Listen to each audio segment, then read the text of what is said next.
제11화 헌제를 영접하는 조조. 조조는 순욱이 건의한 헌제를 영접해야 한다는 목표에는 동의했지만 그 방법은 생각보다 간단하지 않았습니다. 장안에서 낙양까지 풍찬노숙하며 고생한 무리들이 가만히 있지 않을 것이기 때문이었습니다. 조조와 측근들은 그 방법을 찾아보았습니다. 조조는 최측근인 조홍을 낙양으로 파견하여 헌제를 영접하려 했지만 국구 동승은 이를 방해하였습니다. 헌제가 조조의 수중에 들어가지 않도록 요충지를 막아서 조홍의 접근을 막은 것입니다. 조조의 모사 동소는 헌제의 주변 인물 가운데 양봉의 사정을 파악하고 그 빈틈을 노리고 조조 명의로 편지를 보냈습니다. 나와 양봉 장군은 서로 존경임하지 않고 있소이다. 장군이 어려움 속에서 천자를 구하여 낙양으로 호송한 공훈은 세상에 널리 알려지고 있소이다. 황상의 평안이 무엇보다 중요하니 우리가 함께 노력하여야 할 것인데 지금 나에게는 군령이 있고 양봉 장군에게는 병마가 있으니 우리 함께 도우며 생사를 같이하고 화복을 나누도록 하십시다. 조조가 자신을 인정해 준 것에 기분이 우쭐해진 양봉은 여러 장수들과 연명으로 헌제에게 표문을 올려 조조를 진동장군으로 임명하고 아비 조승의 자귀인 비정우를 계승할 수 있도록 해달라고 요청하였습니다. 양봉에 보낸 편지가 효력을 발휘한 것입니다. 헌제의 국구인 동승과의 관계도 개선되었습니다. 한섬이 그동안 황제 호송에 공을 세웠다고 나서면서 국구인 동승과 사이가 틀어진 것입니다. 한섬과 갈등이 생기자 동승은 조조에게 사람을 보내 낙양으로 올 것을 청하였고 명분을 잡은 조조는 대군을 이끌고 와서 동승이 원하는 대로 한섬과 양봉의 잘못을 헌제에게 상주하며 그 처벌을 주장하였습니다. 헌제는 그간의 공적을 감안하여 잘잘못을 따지지 않도록 하면서 조조를 사례교위로 임명하고 상서 업무를 맡겼습니다. 조조는 동승 등 13명을 여루에 봉할 것을 주청하며 그들이 어가를 호위한 것을 포상할 것을 건의하였습니다. 조조가 헌제를 모시려는 1단계 작전이 무리 없게 성공하였고 2단계로 헌제를 자신의 근거지인 허현으로 옮기는 작업에 착수하였습니다. 조조는 동소를 불러 자문을 구하였습니다. 동소는 말하기를 천자의 수레를 허창으로 행차시키는 방법이 묘책이나 아직 황제께서 낙양으로 돌아온 지 얼마 되지 않았습니다. 지금 당장 옮긴다면 분명 민심이 좋지 않을 것이니 무릇 평범하지 않은 일을 해야만 평범치 않은 공적이 있기 마련입니다. 원컨대 장군께서는 그 이익이 많은 것을 헤아려 주십시오. 조조는 동소의 말에 동의하면서도 양봉이 반대할 것을 염려하였습니다. 동소는 사전에 조조의 명의로 양봉에게 편지를 보낸 것을 고하였습니다. 주공께서 진동장군 비정우가 되신 것은 양봉이 표문을 상주한 덕분입니다. 그러니 먼저 사자를 보내 감사를 표하시고 낙양에 식량이 없으니 잠시 황제를 노양으로 옮기도록 하겠다고 말씀하십시오. 노양은 허연에 가깝고 교통이 편리합니다. 양봉은 용맹하나 지모가 없으니 순조롭게 일이 진행될 것입니다. 조조는 동소의 건의에 따라 행하였습니다. 양봉에게 사자를 보내고 헌제를 허현으로 옮기고 허현을 허도로 계칭하였습니다.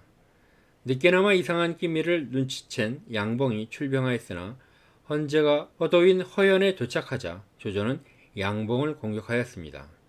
양봉은 할 수 없이 원술에게 도주하였고 양봉이 다스리던 지역은 조조가 차지하였습니다.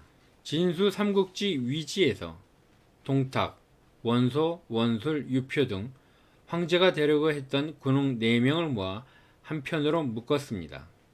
동탁은 황제가 되려다 여포에게 죽었고 원소는 하진이 세운 소제를 패하고 동탁이 옹립한 헌제를 인정할 수 없었으므로 자신과 가까운 유우를 황제로 옹립하려 하였으나 유우가 흉노에게로 도주하겠다고까지 하며 거부하자 그만둘 수밖에 없었고 주부 경포를 시켜 자신을 황제로 추대하도록 시켰으나 여론이 나빠지자 경포를 죽여서 사태를 수습한 적이 있었습니다.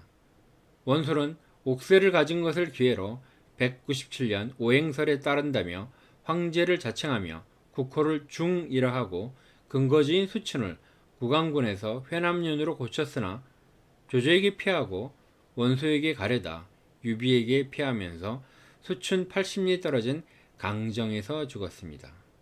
동탁에 의하여 형주목에 임명된 유표는 10만이 갑병을 거느리자 황제처럼 행동하였습니다. 교회에서 천자처럼 하늘과 땅에 제사를 올렸고 복식이나 거처, 기물 등은 모두 황제의 것을 모방했습니다. 유씨 혈통을 가진 황제의 정통성이 희미해지면서 각 군벌이 가진 힘이 곧 정의가 되는 난세가 확실해진 것입니다. 조조는 헌제를 허도로 영접한 다음 명분과 체계를 잡게 되면서 조정이 관직에 맞는 인재가 무엇보다 필요해졌습니다. 조조는 상서령 순욱에게 인재 선발을 맡겼습니다. 순욱이 조카 순유를 보고 순유는 정말로 심상치 않은 인물이다. 그와 대사를 상의할 수 있게 되었으니 천하에 무슨 우환이 있겠는가 라고 말하였습니다. 순유는 조정에서 황문신랑을 지냈으나 관직을 버리고 고향으로 돌아갔다가 숙부 순욱과 함께 조조에게 의탁하였습니다. 조조는 순유에게 행군 교수의 직을 내렸습니다. 순욱이 연주에 현자가 한 사람 있다고 천거했습니다. 자아는 중독이던 정욱이었습니다.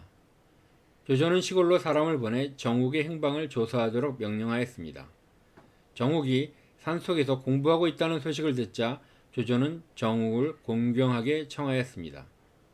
정욱이 오면서 곽가를 추천하였습니다. 곽가를 추천하며 이렇게 뛰어난 인재가 있는데 어찌하여 그물을 던져 잡지 않으십니까? 순욱은 조조의 명의로 곽가를 초청하였습니다. 곽가가 광무제의 직계 자손인 유화를 추천하자 조조는 유화를 초빙하였고 유화는 다시 산양 사람인 만총을 추천하였고 무송 사람인 여건을 추천하였습니다. 만총과 여건은 진류 사람 모계를 추천하였습니다. 조조는 인재에 대해서는 관용적인 태도를 보였습니다. 장수 가운데 장녀는 여포의 부장이었고 장업은 원소의 부장, 서왕은 양봉의 부장이었습니다. 순욱과 각가도 원소의 부하였으며 가후는 장수의 수하였습니다. 조조는 원소의 신복인 신배도 곁에 두려고 하였으나 신배는 이를 거부하였습니다. 조조는 능력 있는 사람이면 과거의 행적을 묻지 않았습니다. 화흠, 왕랑, 우번 등은 손책과 손권의 부하이거나 손씨 가문의 통제하에 있었으나 조조는 헌제의 명의를 빌려서 그들을 징집하였습니다. 조조는 요동에 피난하고 있던 병원, 관령, 양주에 피난하고 있던 장범 등을 모두 자신의 세력권으로 불러 모았습니다. 그들은 세속을 거부하고 청렴을 자부하는 인물들이었습니다. 조조는 이들을 불러 모으면서 자신의 실력을 강화시키고 그들의 영향력 하에 있는 더 많은 인재들을 불러 모을 수 있었습니다. 때로는 저명 인사였지만 실속이 없는 사람들도 있었는데 공룡이 대표적인 케이스였습니다. 공룡은 4살 때 부친이 배를 사주면서 골라 먹으라고 하자 가장 작은 것을 고르고 형에게 큰 것을 양보했다는 미담으로 유명해진 인물인데 책벌레로 해박한 지식을 가지고 있었습니다. 하지만 고담 중론엔 능하였으나 유명한 인물은 그저 영악하지만 경박한 인물들이었습니다. 실무적 능력은 별개였고 황건적이 쳐들어오자 막지 못하고 유비에게 도움을 청하였고 원소의 아들들이 쳐들어오자 군사 태반을 잃어버렸으나 태연하게 책을 읽다가 야밤에 성이 함락되자 혼자 성을 빠져나왔고 처자식은 포로가 되었습니다. 공룡이 추천한 인물 중 대표적인 인물은 예형인데 조조에게 불손하기만 하였습니다.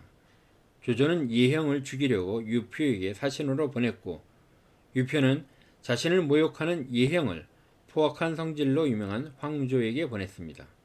결국 예형은 황조를 조롱하다 황조에 의하여 죽임을 당하고 말았습니다. 특유한 예라는 동네 사람 태사자입니다. 그는 유요의 부하로 있다가 손책의 사람이 되었습니다. 명궁으로 알려진 장수입니다. 태사자의 명성을 들은 조조는 작은 상자를 선물로 태사자에게 보냈습니다. 상자를 열어보니 당귀가 있었습니다.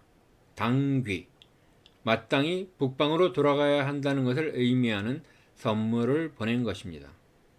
조조는 비록 목적을 달성하지는 못하였지만 조조의 인재를 사랑하고 불러 모으려는 마음을 알려주는 에피소드였습니다.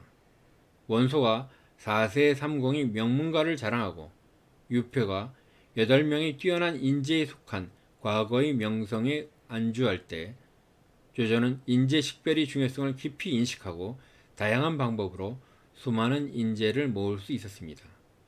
그것이 조조가 원소를 이끌고 유표에게 승리한 비결이 아닌가 생각됩니다. 다음 회에는 조조의 장수전의 패전과 책사 가우의 활약에 대해서 살펴보겠습니다. 감사합니다.